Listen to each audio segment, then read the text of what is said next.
Today, the Committee on Foreign Relations will examine a topic that is making headlines around the world, the global food crisis. The famous Nobel laureate, the father of the Green Revolution, had a great quote, I thought, some time ago. He said, without food, man can live without food, man can live at most but a few weeks. Without it, all other components of social justice are meaningless. Today, we meet here with millions of men and women around the world, and children as well, facing the fact of hunger and starvation. The price of indispensable staples, wheat, rice, and maize, has doubled in the last 3 years. People are worried, they're angry, and some are even rioting. From Haiti to Egypt to Bangladesh, riots have broken out as people demand the right for affordable food.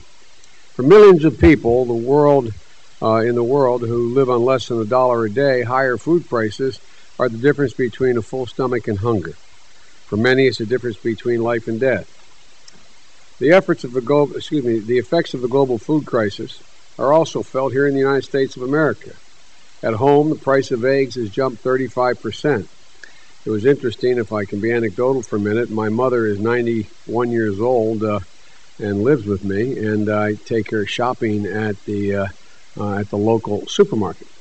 And I got such an earful from my mother last time around, Dick, her pointing out at 91 she doesn't ever remember prices rising so quickly. And I kept telling her, Mom, it's okay, you will not starve.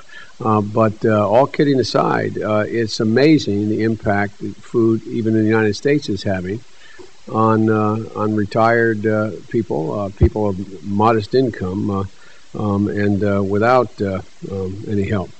A gallon of milk costs 23% more. Even Sam's Club and Costco are limiting the amount of rice consumers can purchase at any one moment.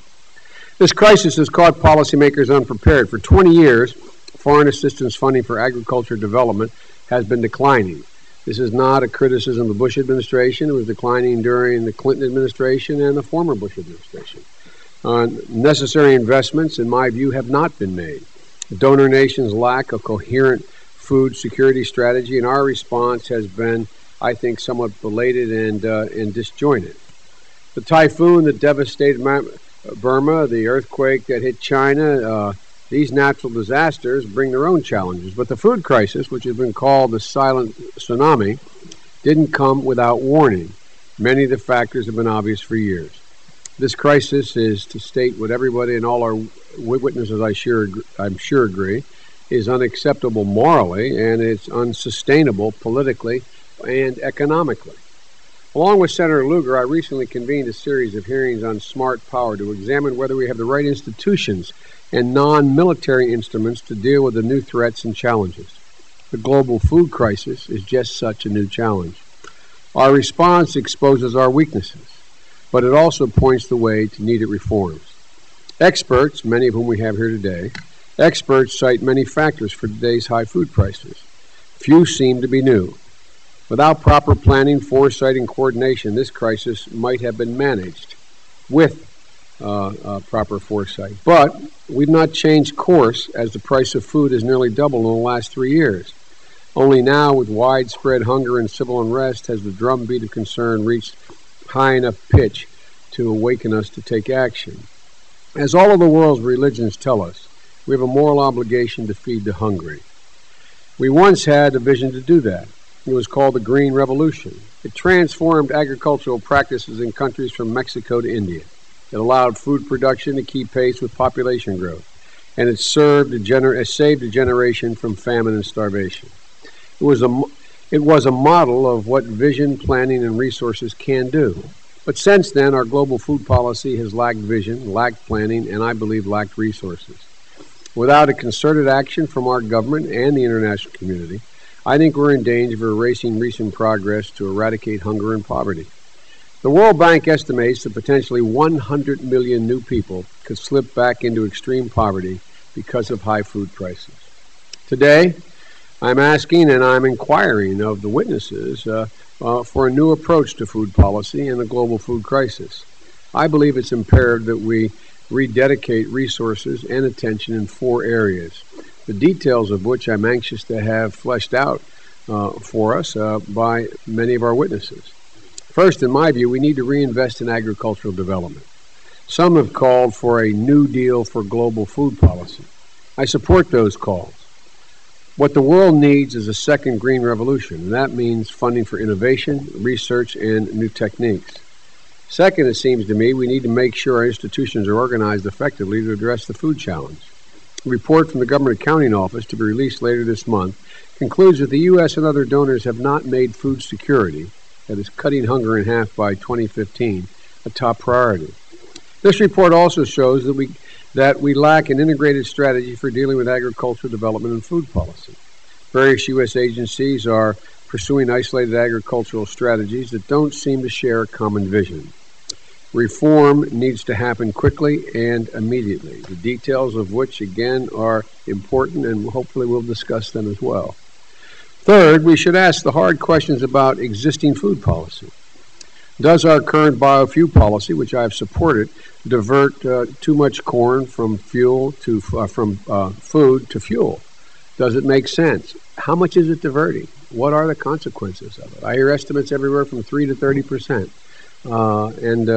I think I'm anxious to hear what the witnesses have to say.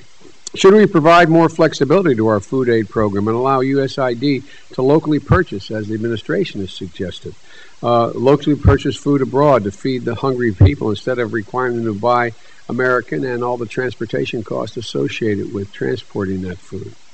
And finally, the international community should consider a global compact on food that will eliminate crippling food tariffs afflicting the poorest countries. For those countries, trade is not a matter of competition. It's simply a matter of fairness. Both panels today are well placed to help us with the inquiry and to address these 3 critical questions. Why is there a food crisis? Could we have avoided the crisis? And how do we need to respond in the immediate and in the future to this crisis? Administrator Henrietta Fore and the Chairman of the Council of Economic Advisors is here today with a very distinguished panel, and they're going to start the hearing. They are at the forefront of the U.S. government efforts to respond to the food crisis. I understand, Administrator, you're just back from Burma and facing the aftermath of that typhoon. And our second panel will be joined by Executive Director Sharon of the UN World Food Program, and Dr. Peter McPherson, former administrator of USAID and President Emeritus of Michigan State University, and James Lyon, Vice President of Communications and Policy at Oxfam. And I would close with the following quote that my staff found for me from President Kennedy. He said, "Never before has man had such a capacity to control his own environment, to end thirst and hunger, to conquer poverty and disease, to banish illiteracy and massive human misery. We have the power to make this the best generation of mankind in the history of the world, or to make it the last." That was more than a generation ago. But it seems to me it still holds today.